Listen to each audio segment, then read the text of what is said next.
Hello and नमस्ते everyone, फेरि पनि मेरो नयाँ भिडियोमा सबैलाई स्वागत छ। फेरि आज पनि चाउचाउ नै साँधेर खान गइरहेछौँ हामी। हिजो चाउचाउ साँधेको अनि आज पनि बुढीले फेरि तपाईले त राम्रो बनाउनु हुँदो रहेछ भनेर मलाई नि जबरजस्ती साँध्न लाइन हैन बुढीले।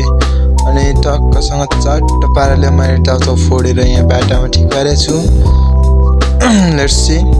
हिजो चाहिँ 2 जनाको मात्र थियो भने आज चाहिँ 3 जना छन्, किनकि हाम्रो छेउको छोरी पहिनी पनि छ र पहिनी म बुढीको लागि 3 जनाको लागि चाउचाउ टक्कसँग साँधे र बनाउनको लागि मैले चाहिँ चाउचाउ 3 प्याकेट चाउचाउलाई फोडेर बाटामा रेडी बनाएँ। फर्स्ट अफ अल म चाउचाउ साँधिएर आउँछु। तपाईहरुले मेरो युट्युब च्यानलमा सब्स्क्राइब गर्नुभएको छैन भने छिटोभन्दा छिटो मेरो च्यानलमा सब्स्क्राइब गरेर छिटोभन्दा छिटो यो छुट्टी भरिमा 2K सब्स्क्राइबर कम्प्लिट गर्न सहयोग गर्नु होला भन्छु।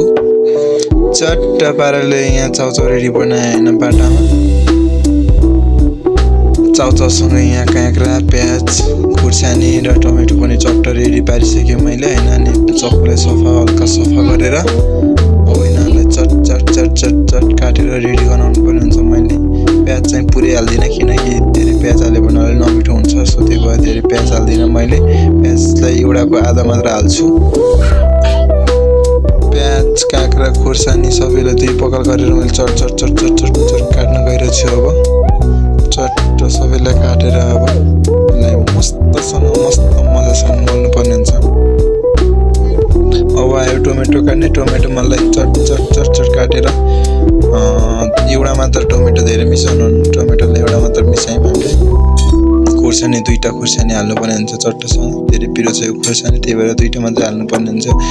3वटा चाउचाउ र 2वटा खुर्सानी, 3टा चाउचाउले 2टा खुर्सानी प्रयोग गरेछौँ हामीले चाहिँ।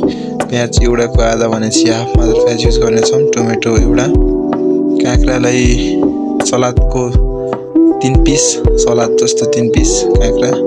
र धनिया चाहिँ हाम्रो ल्याएर हिँड्छ अनि बारीबाट लिनुपर्ने थियो, अनि मैले कान्छीलाई चाहिँ धनिया लिनु पठाएर छु यतिखेर।